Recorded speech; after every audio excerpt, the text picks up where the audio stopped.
Nintendo's got a problem with disappointing people. I don't mean that they actually disappoint people with the content that they create. People get disappointed when the content they do create doesn't align with what people think they should create. Think back to any Nintendo Direct you've seen in the past 5 years. How many of those did you walk away without a sense of disappointment? This is our last news of the day.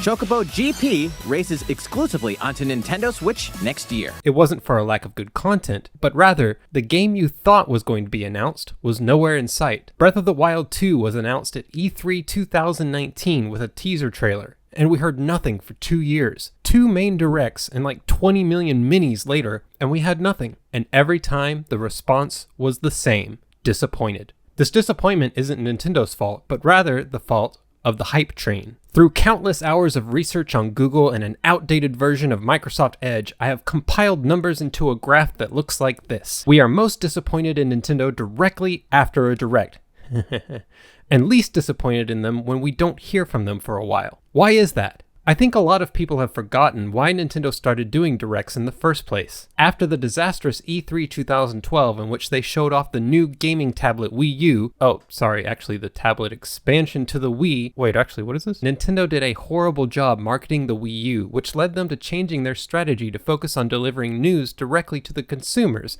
rather than the media. They had done Directs before. What's wrong with you? But now it would be the main focus. This increased Nintendo's gaming appearances from a big show one time every year at E3 to several Direct live streams, and we got spoiled. When I saw people were disappointed this year that Nintendo would not have a Direct, I was a little surprised considering E3 looks like this now. Big drink energy.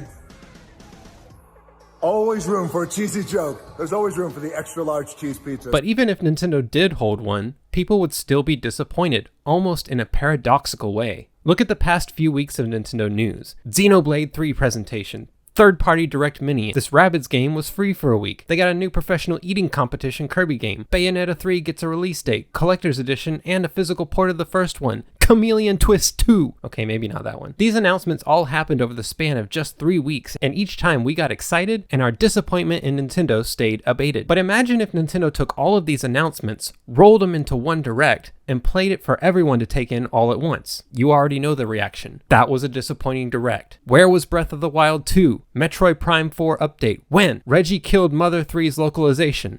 Okay, that one's justified. Nintendo can continue to give us what we want without having to live up to anyone's hyped up expectations, and they can do that by not holding Directs anymore. By giving information on games piecemeal, they stand to keep disappointment in the company low while keeping us, the consumer, engaged over a period of weeks or months rather than a single hype day that results in us swearing off Nintendo for good this time. I swear guys, I'm done. This isn't to say that Directs don't hold value. In fact, they can be a huge opportunity for smaller games to be showcased alongside the heaviest hitters in the industry. And personally, I like the Directs and think they should continue. But I'm always disappointed with the disappointment people inevitably feel after each Direct concludes, which is why I've decided to start being disappointed in them myself. From now on, all Nintendo Directs are disappointing unless they announce Pokemon Channel 2, the hit game for the Nintendo GameCube that released